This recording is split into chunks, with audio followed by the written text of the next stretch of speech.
Welcome back to PV Online. Today we're going to take a look at problems moving vertically. And this is going to be an issue because your natural instinct is going to want to just go, you know what, F equals MA. For this example right here, we have a 10 kilogram bucket. It's got an applied force of 75 newtons. You know what? All I have to do is put in F, put in M, and I'm done. And that is not going to be the case. So in doing any of these problems, make sure that you do a force diagram. You want to do a force diagram to make sure that all of the forces are accounted for. So there's a couple things that you could do. You could either write right on the bucket if you want. Now keep in mind, you can't do this in the PV Online course itself. So you're going to have to do this on a separate sheet of paper. And so let's just treat the bucket as if it were a point or a box or whatever you want to do. But we just have this point. Well, we know that we have the applied force. That's what we're exerting up. So I'm going to call that F. But we also have gravity. Remember, the weight of the bucket is going to count. So we have mg acting down. So in order to look at the net force, it isn't just the 75 newtons. We have to remember the mg. So let's take a look at this. Now, I don't know which way it's accelerating, whether it's accelerating up or down. So just for the heck of it, let's just assume that it's accelerating up. So we start, as we always do, with the sum of the forces equals ma. And I know I'm accelerating, so A doesn't equal 0. So let's go ahead and make the applied force positive. Since mg is acting in the opposite direction, I'm going to make that minus mg. Remember, it's a vector. That equals ma. The applied force was 75 minus the mass of this thing, which is 10, times 9.8 for gravity, equals 10a. All right, so if we subtract 75 minus 98, you'll notice I'm getting a negative 23 here, equals 10a. My acceleration would be negative 2.3 meters per second squared. Now that negative sign, all that means is that my assumption that I was accelerating up is incorrect, that I'm actually accelerating down, and that's why we have the negative sign. Let's take a look at this next example, and this is a classic people standing in an elevator and the forces acting on them. And in this case, we have a woman standing on a bathroom scale in the elevator.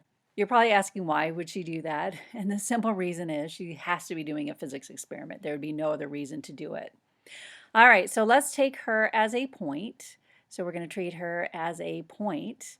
And we know that mg acts on her because mg acts on everything. And in this case, we have the bathroom scale is pushing that upward force, which we've been calling the normal. So in this case, the normal is going to equal the scale. That's how much, what a bathroom scale does is it measures how much it has to push up on you to keep you level. So we've got those two forces, and it says initially the elevator starts to accelerate up. Now, throughout this whole problem, this force diagram is going to hold true. We're not going to be changing that. The only thing that's going to be changing is for part A. In this case, I'm going to be accelerating up. My acceleration up is 1.5 meters per second squared. So I want to find what the elevator is going to read, so I want to find out what that scale is. So I've got the sum of the forces equals the mass times acceleration. Now, what's a great habit to get into is make sure that any force or forces that's in the same direction of the acceleration, make that positive. So I've got the force of the scale, since it's also going up, is positive. I have to subtract mg, and I have to subtract mg because it's going in the opposite direction. Those are the two forces acting parallel with the acceleration, equals ma.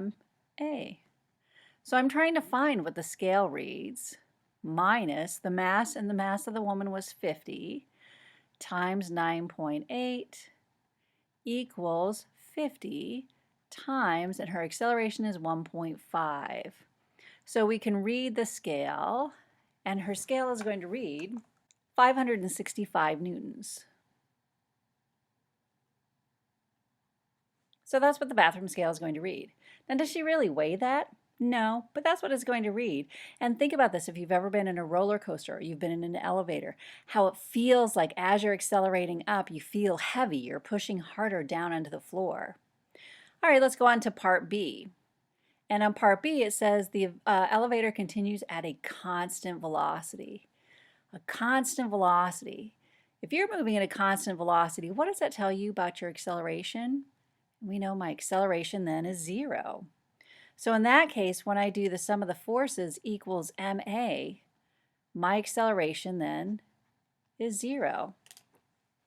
All right, so now this time it doesn't matter which one I make positive. I'm going to make the force of the scale positive minus mg. That's going to equal 0. That just means that the force the scale is going to read is going to be mg. And so in her case, that's going to be 50 times 9.8. And when you take 50 times 9.8, we get 490 newtons.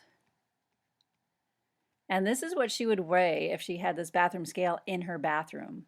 So this is her actual weight on Earth, 490. So do you see up here when you were accelerating up, all of a sudden she felt heavier? That scale had to push harder on her to get her to accelerate up. All right, the last case that we're going to look at is what happens as the elevator starts to slow.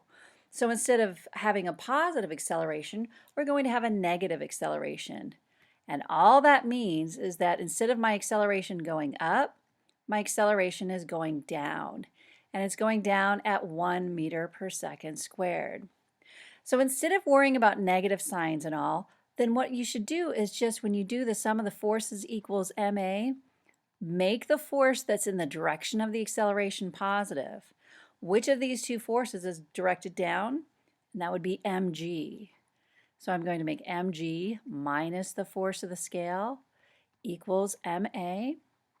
Let's get a little more room. So that's going to give me 50 times 9.8 minus the force of the scale equals 50 times 1. I solve for the scale, and I get 440 newtons, which is less than her actual weight. And as you're going up, as it's slowing down, you do feel lighter.